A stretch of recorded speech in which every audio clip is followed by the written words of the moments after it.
বাংলাদেশ জাতীয়তাবাদী দল বিএনপির নামে নতুন একটি ৭ আসনের টয়োটা হার্ড জিপ আনুষ্ঠানিকভাবে নিবন্ধন করেছে বাংলাদেশ সড়ক পরিবহন কর্তৃপক্ষ বিআরটিএ।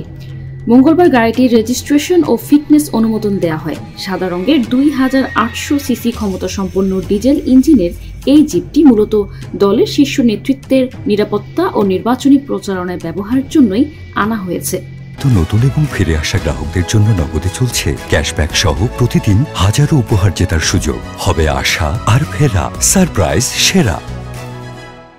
এর আগে স্বরাষ্ট্র মন্ত্রণালয় নিরাপত্তার স্বার্থে বিএনপি চেয়ারপারসন খালেদা জিয়া এবং ভারপ্রাপ্ত চেয়ারম্যান তারেক রহমানের জন্য ২টি বুলেট প্রুফ গাড়ি আমদানির অনুমতি দেয়। নতুন নিবন্ধিত এই জিপটি সেই উদ্যোগের অংশ বলে জানা গেছে।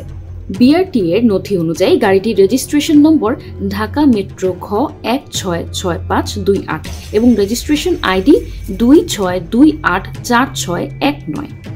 মালিকানা হিসেবে কোনো ব্যক্তির নাম নয়, সরাসরি বাংলাদেশ জাতীয়তাবাদী দল বিএনপি উল্লেখ করা হয়েছে। ঠিকানা হিসেবে দেয়া হয়েছে নয়াপল্টনের দলের কেন্দ্রীয় কার্যালয় ২৮/১ নয়াপল্টন।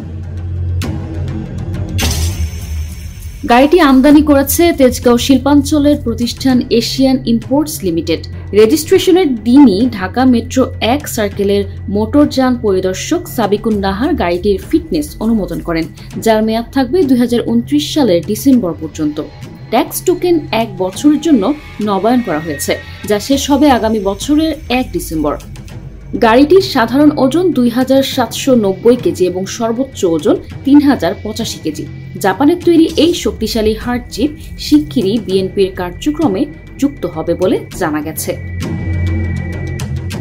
News desk, ২১ television.